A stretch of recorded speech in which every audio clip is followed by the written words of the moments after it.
Real Canada has just changed everything regarding the commission split here in Canada and deal fees.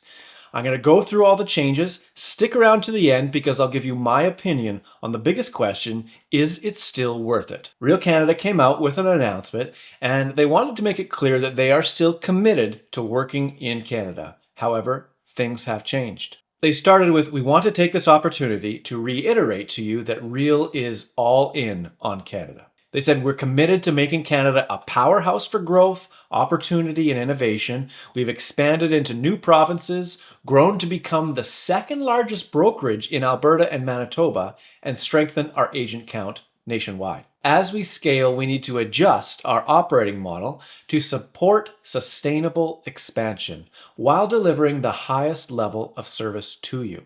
When we launched in Canada nearly 4 years ago, we worked collaboratively with our founding teams to establish the model that we have now. We have made no changes to our model in Canada since then. We did the same thing again with our experience and learning operating across Canada, listening to your feedback and sharing our vision with many of you. We understand the adjustments that are needed to lay a strong operating foundation for Real in Canada for years to come. Real also reiterated some of the key innovations and infrastructure that is being developed to transform the way that we as agents do business. Essentially, they're telling us, "Hey, we realize that costs have changed, but we are working hard for you, and these are some of the things that we're doing for you."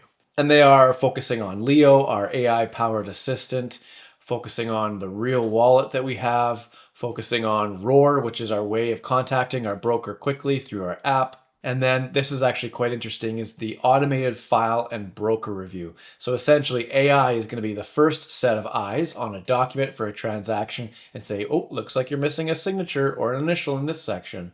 So that'll save a lot of time because it won't need the manual broker review.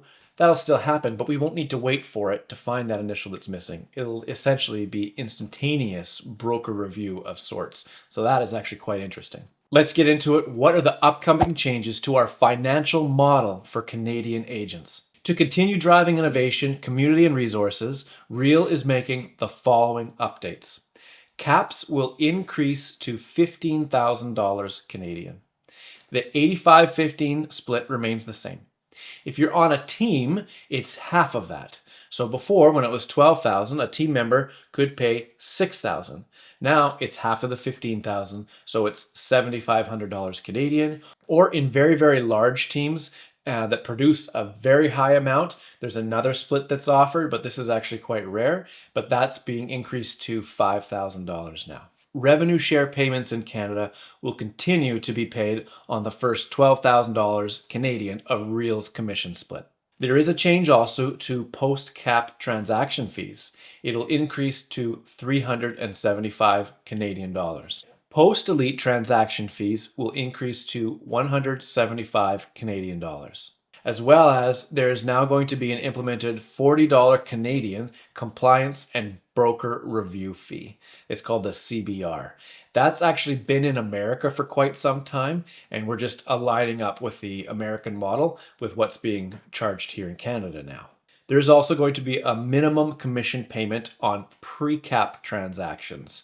This is also going to be implemented in the US. So essentially, if a very small transaction occurs, if Real's portion of the transaction's commission split totals less than 500 Canadian dollars, the agent will pay the difference so that Real receives a total of a minimum of $500 for its commission split on that transaction.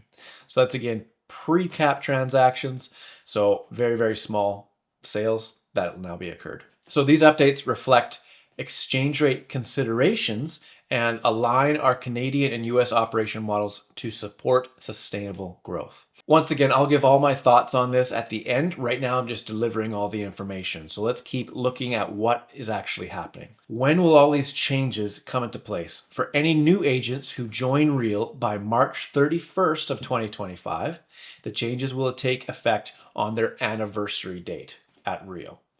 For any agents who join Real on or after April 1st, these changes will immediately take effect.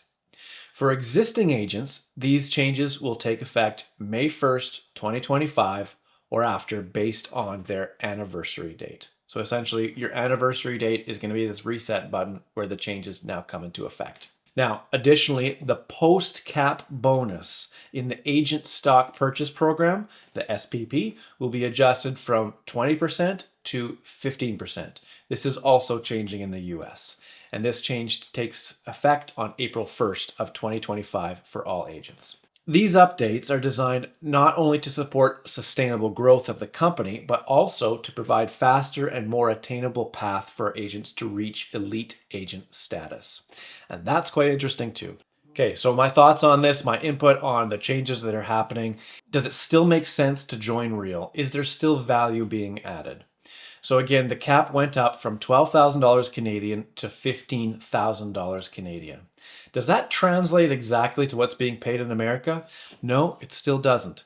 $15,000 Canadian converted into US dollars is 10.5 right now. So it's still not on par. We're still lower than the American model. If you think about it too, how many things cost the same in America and cost the same in Canada? It's just not how it works. A cell phone from Apple, for example, costs, let's say, $2,000 in America. If they're selling it in Canada, it's not $2,000. It's adjusted for exchange rate so that essentially the company is making the same amount of money. So Real, at the end of the day, they looked at the business model, what's happening in Canada, and it to be sustainable, to continue on, to grow and look after the expenses, the cap price had to be adjusted. So that's why it went up from 12 to 15. There was an interesting comment also stating that agents that do $80,000 or less in GCI in a year, they'll only feel a per deal fee of that $40 extra. So again, if they're doing about 10 deals in a year, they'll feel about $400 extra in charges. But that's of course along with the different cap. So the cap is increasing from 12 to 15, but in deal fees, the average agent selling 80 GCI will experience about $400 more in fees. Now, what's really interesting is though that the elite status in Canada before, it was actually extremely difficult to hit elite status. Now it'll happen in about 9 less deals. So essentially around 24 sales after you hit cap, now an agent can get that elite status bonus. So the cap being at $12,000 is about a third less in American US dollars. It's about $8,000. But what's different is that our regulation here in Canada is much more stringent, which means that there's more costs. It costs more to do business in Canada. Less was being charged and the costs were higher here in Canada. So that's again why the cap had to be adjusted to pay for the costs. And it's also really interesting again that it's not just $12,000 American converted into Canadian. We still are cheaper than the American model if you do the conversion straight across. As far as the post-cap transaction fees increasing, so now it will be $375 Canadian for every post-capping transaction. That's again helping to pay for hitting that elite status. So we can hit elite status shorter, but the post-cap transaction fee goes up to be able to accommodate that and pay for that essentially. The $40 compliance and broker review fee, that's in America as well. It's just a cost of business. It's being rolled in. That's essentially the biggest change along with the cap changing that the average agent will feel. An extra $40 transaction fee and then going from 12 to 15K cap. Now there are agents that joined, let's say last week, a week ago, and they signed up and they're excited that this new $12,000 Canadian cap, and all of a sudden the rules change. Now I feel for them, and I know some personally, and I know it's disappointing. There's no way around that. Essentially, the rules just changed, and some could think, well, that's not what I signed up for. I signed up for this. So there is some grace again. So if you've signed up by March 31st, the changes will take place on their anniversary date. So they essentially have a year to still enjoy that $12,000 cap. Another big change again was that post-cap bonus in the agent stock purchase program. So it was 20%, it's going down to 15%.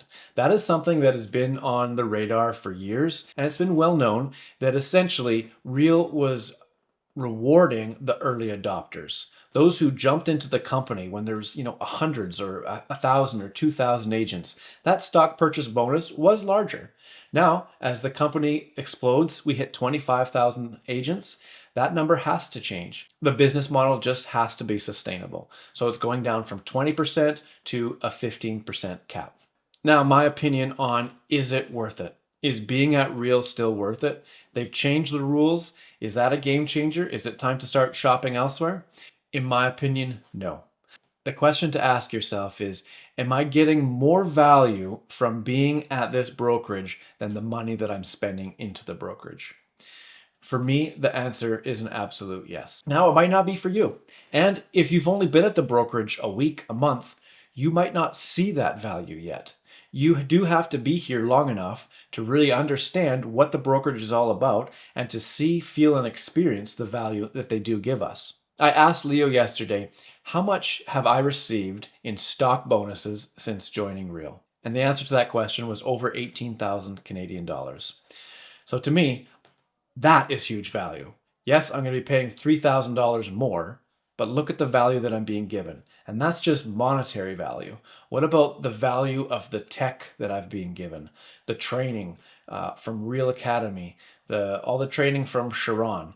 That's worth money too. You go get that coaching and it's going to cost you thousands and thousands of dollars, but all that's being given to us. What about the value by having something like Real Signature for free? I'm saving hundreds of dollars every single year just by that alone. So I understand that essentially the rules have changed. And to those especially that joined just recently, that can be disappointing. And their perspective is quite simply going to be different than my perspective because I have been with Real for over 2 years. Since when we first came into BC, I joined right then. And if it changed within that week, hey, that could have potentially shook things up for me and maybe changed my decision too. But being here this long, I can really see the value that is being given to me. Going up to $15,000 in cap, it changes nothing for me. I'm still receiving more value than the money that I'm paying, in my opinion. Every single brokerage has to charge their members something, and every single brokerage has a different commission split. Look at the different ones out there and what's being offered, and we still are lower than most. There will be some very, very low flat fee brokerages, but what are you being given again? What's the value that you're being given from being there? Making that call is definitely a personal decision. So that's my opinion on the changes. I still feel that Real is giving far more value than the amount that they're charging. But what's your opinion? You might have a completely different take on the subject. So I'd like to know. Leave a comment below, and I'd like to hear from you. What's your opinion on the recent changes that Real has made regarding the commission split and fee structure?